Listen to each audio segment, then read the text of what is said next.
Alright, so most boys and girls grow up having dreams. Some dream of walking on the moon, some dream of playing on Wrigley Field, some, like me, dreamed of eating a pound of bacon a day. Some people even dream of picking 5 boogers and not getting caught for it. That's just how little kids are. When I was growing up, I looked up to people in track and field, but you can call it bandwagon kind of thing. I looked up to the best people in each event. Those people always changed. It was always just better athletes and stuff like that.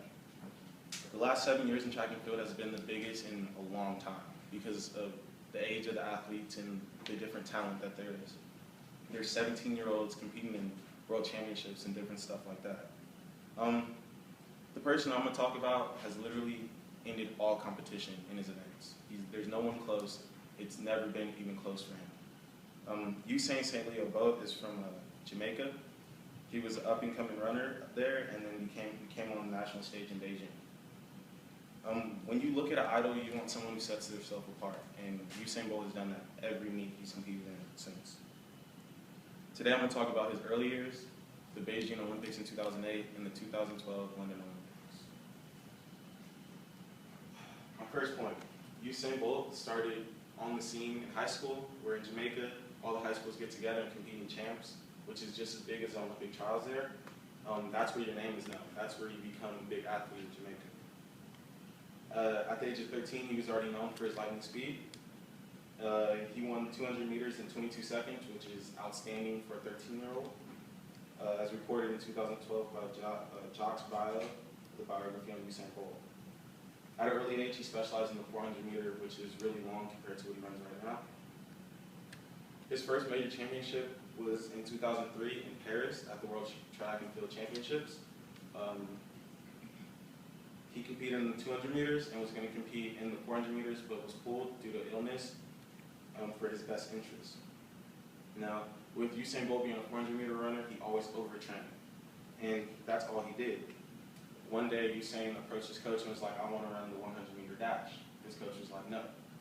He said, "Please."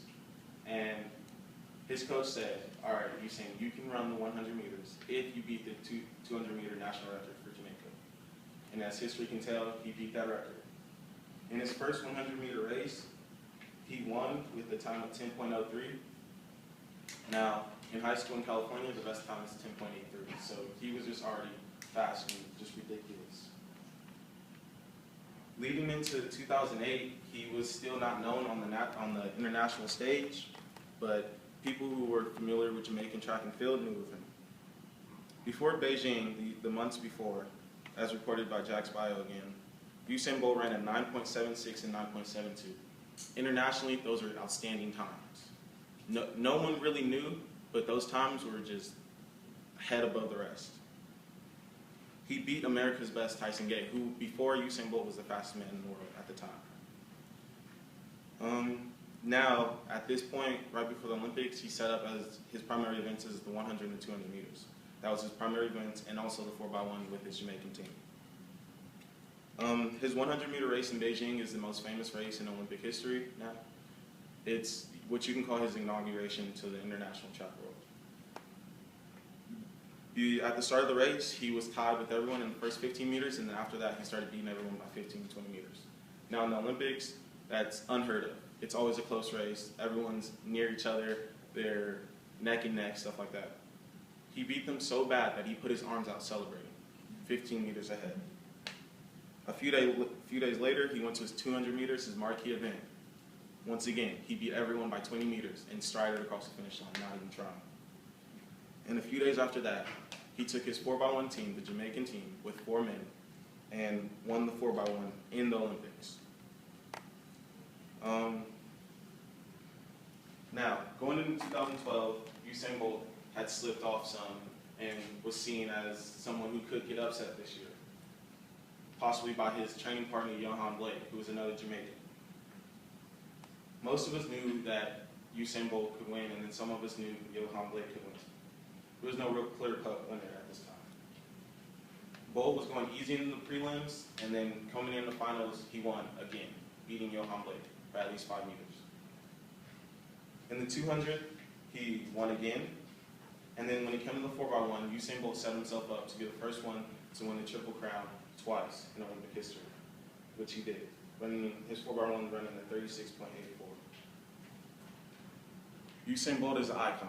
You can compare him to the Tiger Woods or the Michael Jordan of sports. He's furthered the sport like no other. He's brought Puma back as a company. He's inspired little kids like myself to go out and run and be the fastest and be the best and be outgoing before you run by having little rituals and stuff like that. I talked about his before the Olympics, the Beijing Olympics, and the London Olympics. Usain Bolt succeeded because he perfected the little things along with natural talent. Life's going to be hard, perfect the little things, life gets easier.